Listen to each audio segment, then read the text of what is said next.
around 11:30, crews were called to the Union Ship Canal area just off Furman Boulevard after reports of a possible capsized boat. Now, this morning, the search, as you can see there on your screen, still ongoing for reportedly an additional boater. This is a live look from the scene. As you can see here, there's Buffalo police on scene, Buffalo Fire as well. We did see a helicopter on the area. We have been informed that that is an Erie County Sheriff's helicopter. You can see here a photographer zooming in on what looks like a Coast Guard boat searching around the breakwall area there. Again, 2 people reportedly were missing last night. We got word of a 3rd boater that was also missing. We did see 2 individuals come off a rescue boat wrapped in blankets. It's unclear if those were the boaters. This is a developing story. We have reached out to Buffalo Police for more information. Be sure to stay with us all morning online and, of course, on social media as well. You can follow me. I'm at Jen Shantz 4, and there's our News 4 Twitter at News 4 Buffalo. We will be updating this story throughout the day. Well, this morning, we're following a developing story from the heart of Allentown. Around 3:20 this morning, police were called to Elmwood Avenue between Allen and Virginia Streets for calls of shots fired. When our News 4 team arrived on scene, we saw 3 cars sectioned off with police tape. One of the cars had its windows shot out. We've reached out to Buffalo Police for more details about what happened, if anyone was injured, or if an arrest has been made. We'll bring you any updates both on air and on our News 4 app. Turning now to breaking overnight news out of downtown Buffalo. Police are investigating a reported shooting near the corners of Pearl and Huron Streets. It happened around 2 o'clock this morning. Here's the scene our News 4 photographer arrived on. You can see investigators are there on scene and crime tape is up in the area. It's still unclear if anyone was hurt or who police believe is responsible. We are in contact with investigators and will keep you updated as we learn more. And we're continuing to follow 2 other overnight shootings you saw here first on Weekend Wake Up yesterday.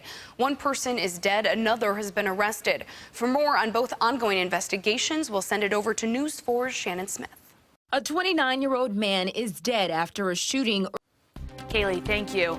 This morning, we're following developing news from Buffalo's Broadway-Fillmore neighborhood. Buffalo police tell News 4 that 5 people were shot on Strauss Street around 9:15 Saturday night. We're told the 5 who were shot were with several other people outside a home on Strauss between Genesee and Sycamore Streets when shots rang out. All 5 were taken to ECMC for treatment. Police have not released anyone's condition at this point.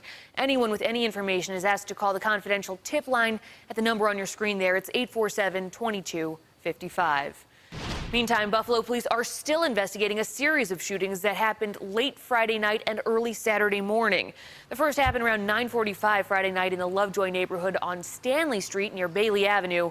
We're told a 20-year-old Buffalo man was shot and killed. He was declared dead at the scene. The next shooting you saw first here on Weekend Wake Ups yesterday. Just before 2 o'clock Saturday morning, a 32-year-old Buffalo man was shot. This happened at the intersection of Albany and Herkimer Streets. He was taken to ECMC and underwent surgery. Police have not updated his condition this morning. We're still waiting to learn the names of both men from Saturday's shootings. Police are asking anyone with information about the incidents to call or text the confidential tip line. Again, that number on your screen there, 847-2255. Stop the killings, guys, please. Community members took to the streets on Buffalo's east side, hoping to fight back against violence in the city. Family members and community leaders are standing up and speaking out in an effort to bring awareness to many of the unsolved homicides that they say plague the city. Yesterday, they shared their stories of lost loved ones and asked those involved in the violence to come forward. News 4's Shannon Smith was at the rally and has more on their pleas for action. Because I lost someone that. And breaking overnight in Niagara Falls, a rollover crash. That's where first responders answered the call for that crash late last night. A car and a minivan hit each other right there at the corner of 7th and Niagara Streets. This happened sometime before 11:30 last night. These pictures show the van on its side right there. We're asking police if anybody was hurt or if there will be any charges because of what happened there. Developing this morning, 2 state troopers and a tow truck driver are still recovering in a hospital this morning. The 3 were hit by a car that failed to move over, according to troopers near Albany on the 90 yesterday. The tow truck driver, that is, suffered from a concussion and a cut to his head. The troopers are being treated for fractures and internal injuries. They're going to have a big struggle to get back healthy and get back to work, but they are going to survive. I just hope that everybody's all right, and I hope this guy gets justice for what happened. 26-year-old Christopher Newman was arrested on charges including vehicular assault, driving while intoxicated, and multiple other traffic violations. He remains in the Rensselaer County Correctional Facility without bail. New on Wake Up, a Cheektowaga man has died after an ATV accident in Cattaraugus County. Sheriff's deputies say 35-year-old Robert Geddes was killed just after 6:15 Saturday evening. He had been riding an ATV on Bone Run Road in the town of South Valley when he lost control and struck a guardrail. The accident is still under investigation. Also new on Wake Up this morning, The Action is reporting that 2 people had to be taken to a local hospital after this serious car accident in Niagara Falls. We're told the driver of the car lost control and slammed into a tree on 15th Street near Michigan Avenue around 11:30 last night. At this point, other details remain limited. We will follow up with Niagara Falls Police today and bring you the latest when we learn more.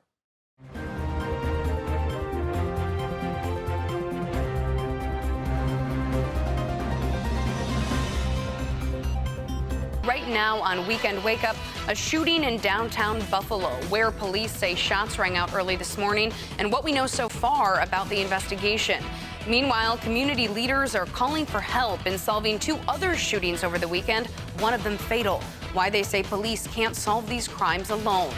And pushing for pot legalization, why 2 gubernatorial candidates say the time is now. Is the diocese doing enough? One South Buffalo man doesn't think so. His push to help victims of sexual abuse. It's time to take a dive. The refreshing ways you can cool off around Western New York and the details on the early opening of Buffalo public pools. Plus, an overnight arrest. See the man who police say was involved in 3 crashes in less than 15 minutes. The charges he's facing this morning. And a warning from a family who says they were scammed out of thousands of dollars. What you should do to protect yourself. Push to keep kids safe. The legislation expected to hit Erie County Executive Mark Poloncarz's desk that has strong consequences for a controversial form of therapy.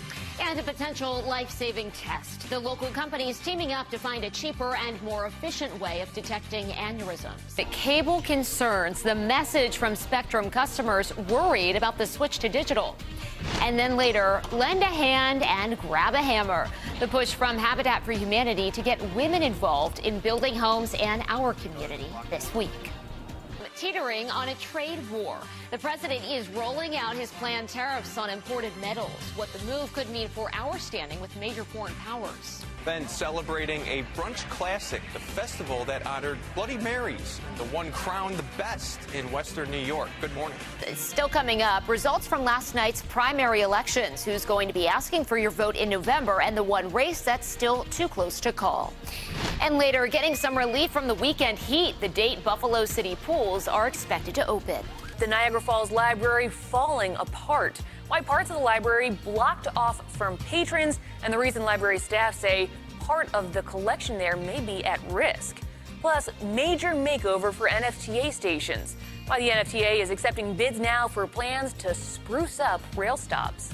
Next up, we're taking a look at some of the health stories that made headlines this week, and we're breaking down the keys to a good morning workout, what you need to do the night before, and the expert tips to help you get motivated once the alarm goes off in the morning. As ahead, we're continuing to track some sweltering temps all across Western New York. Find out why local officials aren't recommending the beach as a way to cool off just yet. Walking for a cause. How many people showed up in Buffalo yesterday for the annual AIDS Walk, and what organizers say they're working to change. Also, what better way to celebrate spring than with cherry blossoms, where you can take the family to check them out. Biking in Buffalo will be live as Bike Month rolls on this morning. The details and events and how you can get involved next. Did you say yes to the dress? An update on Goodwill's first ever bridal sale. Find out just how many women actually lined up to get the dress of their dreams at just a fraction of the cost. Preparing for Pride.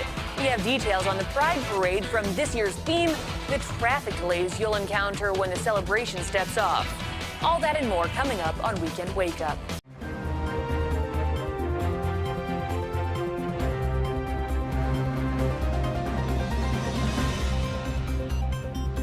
Taking a live look over downtown Buffalo, you can see the sun high in the air. Really, you can see a haze across the city. I think a lot of us are going to be dealing with some hazy conditions as the temperatures continue to climb today. This morning, we are preparing for excessive and oppressive heat. News 4 meteorologist Kaylee Went is outside our studio here in North Buffalo, keeping a close eye on those conditions for us. Kaylee? Yeah, good morning, Katie, and good morning to all of you at home. Mike Syka likes to call these days 3H days. We've got hazy, hot, and humidity, but we're also looking ahead to the holiday. Wednesday is 4th of July. We'll let you know if you can expect any rain showers and if this heat will still be lingering. Katie? Kaylee, thank you. Here's another quick reminder of the public pools that are open for the weekend ahead. In Niagara Falls, 2 of the city pools and the Hyde Park spray pad opened on Thursday. All of those pools are free to use and will be open through Labor Day. And if you're looking to beat the heat in Buffalo, city pools will be open starting today. Buffalo has 2 indoor pools and 8 outdoor pools.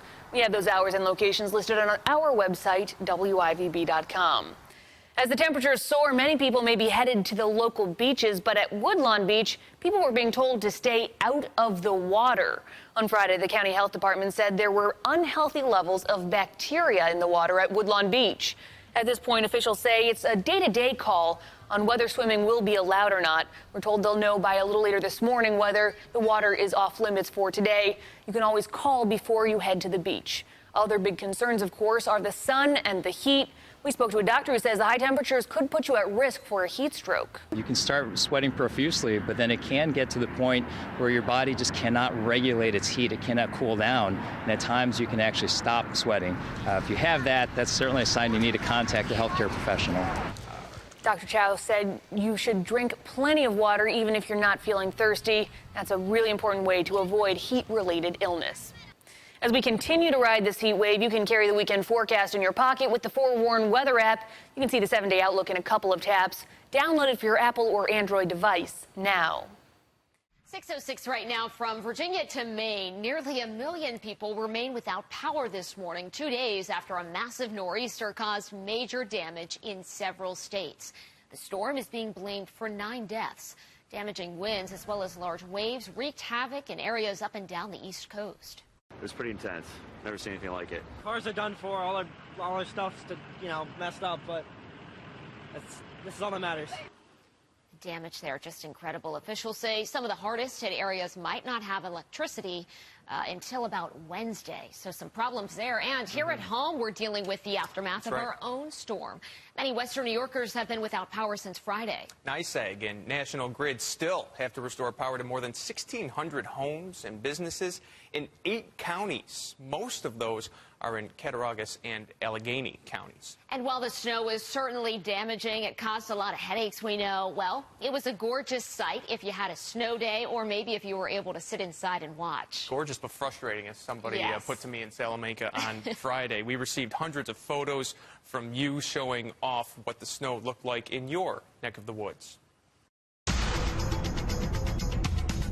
And, you know, in those pictures, you saw all the snow draped on the trees and the shrubs and everything. And if that's the case, at least in your backyard, I know there's always a tendency. I think people want to, like, brush that snow off. You're better off just leaving it because you can actually cause more damage to the shrubs if you try to start messing with it, and especially if there's some ice on there, too. Hey, let's check out your headlines on this Monday morning, and good morning to you. We're off to a pretty decent start. The time's 6:31, and we are taking a look at some of the flooding we've seen in Chautauqua and Cattaraugus counties.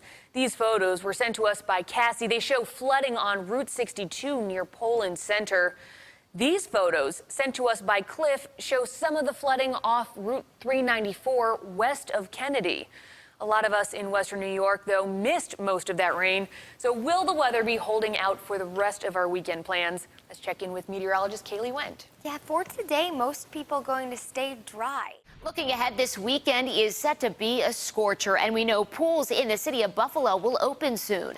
All city pools are scheduled to open this Sunday, July 1st. The city has 2 indoor pools and 8 outdoor pools. There's no fee to use the outdoor pools. However, you must sign in, and young children must be accompanied by an adult.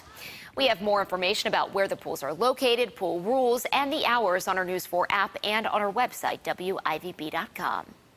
And today is a day for a shady celebration. It's National Sunglasses Day. According to the Sunglasses Museum in Los Angeles, yeah, this is a thing, sunglasses were first used in prehistoric times. The earliest models were made of walrus ivory with small slits to block out the harsh Arctic rays. Since then, shades have come a long way. Today, they're just as much a fashion statement as a practical accessory. And Mike, I could only wish we needed the sunglasses for today, but we don't because we're dealing with rain out there. Yeah, you don't have to worry about that today, Mel. Though I have to admit, you know, some of these sunglasses today, too, they also help to block out ultraviolet radiation. So another very important aspect there, similar to putting sunblock and sunscreen on your body. Hey, let's take a look at the temperature forecast out. Western New York isn't the only area experiencing a heat wave this weekend. It was so hot in Cedar Rapids, Iowa, that one meteorologist attempted to bake cookies in the station news car. The temps inside the car reached more than 141 degrees. That is slightly under the typical 350-ish that cookies are usually baked at, but it is still hot enough to see the cookies begin to shift shapes and consistencies. The team says they never really got the desired final cookie, but it was an excellent excuse to munch on some cookie dough. Our producer, Monica, brought us cookies this morning, fully cooked, better than the car experiment. But the car experiment does sound fun. It does sound a little bit fun. I once tried to cook an egg on a sidewalk when I was in Arizona, and that didn't work either. But it is a cool little experiment. Today in Western New York, you could try that. We're climbing into the upper 80s for today. Tomorrow, even warmer.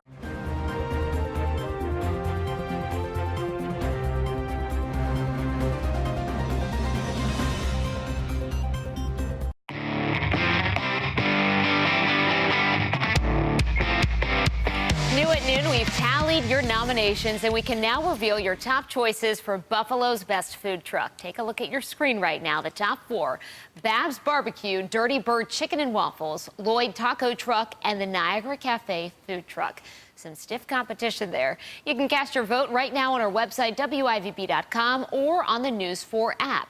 Then we'll reveal your top choices live on Wake Up Friday morning. And if you want to sample some of the fare before you cast your vote, head over to Food Truck Tuesday in Larkinville Square. This is the third Food Truck Tuesday of the season. You can sample signature dishes or go with some healthier options at more than 20 different food trucks. Food Truck Tuesday is tonight from 4:30 to 8 p.m. Meteorologist Mike Syka tracking the forecast. And Mike, it's going to be a great evening to head there and try some of the food trucks. Yeah, you know, the sun comes out and Mel is rocking and rolling over here. You should have seen her with that music playing a couple minutes ago. It just gives me energy. I know I'm not alone, Mike. You know, it perks us up, definitely. And the sunshine will perk us up this afternoon, too. Rachel, you're a semifinalist. Congratulations, young lady. We'll see you next week. A Fredonia alum is waking up a big winner after a night on Jeopardy. Rachel Niegelberg won her quarterfinal round in Jeopardy's Teachers Tournament. Yeah, and she qualified for next week's semifinals with her knowledge of London landmarks. Niegelberg graduated from Fredonia in 2010. She's now a special education teacher in Watkins Glen. She's been trying to get on Jeopardy for almost a decade, she tells us. We spoke with her earlier this week about how much she enjoyed being part of the tournament. Even though we were competing against each other, we were really rooting for each other as well. We've all stayed in touch, and we play trivia games online together and whatnot. Niegelberg will be back on the show next week. The semifinals start Monday. And of course, you can catch Jeopardy weeknights at 7:30 right here on Channel 4. Former Bills quarterback and Hall of Famer Jim Kelly gave an inspirational speech at the Vince Lombardi Award of Excellence Dinner Ball. This just days after announcing his cancer had returned again. At this weekend ceremony, Kelly received the Award of Excellence. In his acceptance speech, he said cancer wouldn't stop him from heading to the award ceremony. I go, hey, I'm not dead. If I can still go, I'm going. And people talk about, I have a fishing tournament to go to tomorrow. I go, hey, my surgery's not to the end of the month. If the good Lord decides tomorrow's my day, hey, I'm going out with a fish in one hand and a cool beer in the other. Sounds like Jim. The Lombardi Award of Excellence is given to those who, quote, capture the spirit of commitment and pursuit of excellence. But we are another step closer to all the nuggets, waffle fries, shakes, and lemonade our hearts desire. Sweet tea, too. Construction has officially begun at the Walden Avenue Chick-fil-A in Cheektowaga. The Cheektowaga supervisor says workers are preparing the site for the installation of utility and foundation systems. The restaurant will be located at the location of a former Famous Dave's. We're told the fast food favorite could be open by the end of this year or in early 2019. This afternoon, we're getting a tasty look at a special sneak peek. The Taste of Buffalo is showing off a few of the flavors we'll be expecting to see when it takes over downtown Buffalo in a few weeks. This year, 6 wineries, 53 restaurants, and food trucks will line up on Delaware Avenue to show off some of their favorite dishes. It's the largest 2-day food festival in the country. It's happening the weekend after the 4th of July. That's July 7th and 8th. Jay, what is your favorite emoji? My favorite emoji would be the smiley face with the jazz hands. I love to show how excited I am. Quick follow-up, can you floss? The Bills are looking for some new faces to cover the 2018 season. They're calling all kids to apply to be their new reporters. If your kid thinks they have what it takes to cover everything from practice to the playoffs, you have until May 18th to send in your resume. Stay with us. We'll be right back. Mike Banks heading to the north. Canadian-born pitcher James Paxton is making history against his hometown team, that is. Last night, the man nicknamed the Big Maple threw the league's 3rd no-hitter of the season. The Seattle Mariners pitcher is the 2nd Canadian to pitch a perfect game and the first to do it in 73 years. The final score, 5-0. A happy celebration there. Yeah, it's incredible. All right, from across the border to across the pond, the Yankees will head to London next year to take on their longtime rivals, the Boston Red Sox.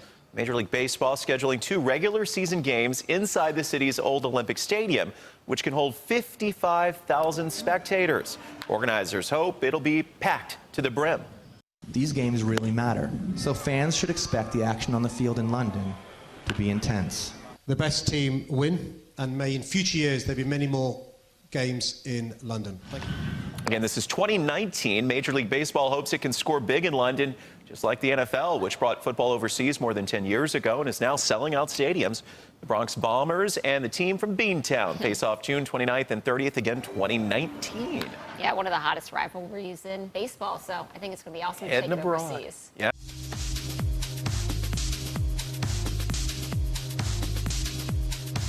Well, Jimmy Kimmel was the host with the most last night as he took the reins of Hollywood's biggest night. Kimmel began the night by addressing recent sexual misconduct scandals and inequality in Hollywood.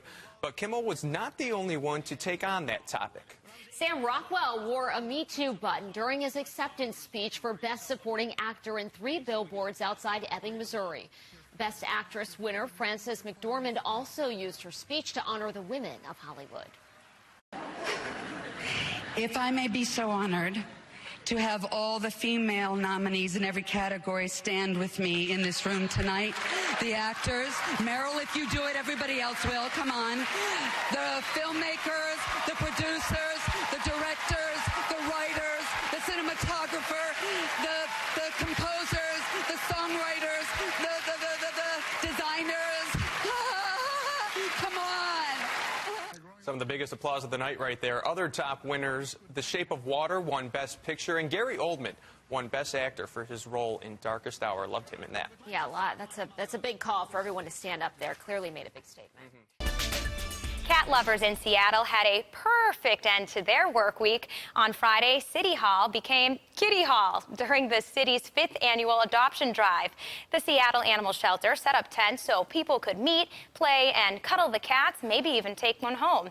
There was also a Kitty Council, which had adult adoptable cats vying to be named the Kitty Council president. Andrew, when it comes to a cat lover like me, you don't have to persuade me to go to Kitty Hall. I am not great with cat puns. I got to work on my game, but I think we should have a cat day here. Right, meow. See you later. You got me.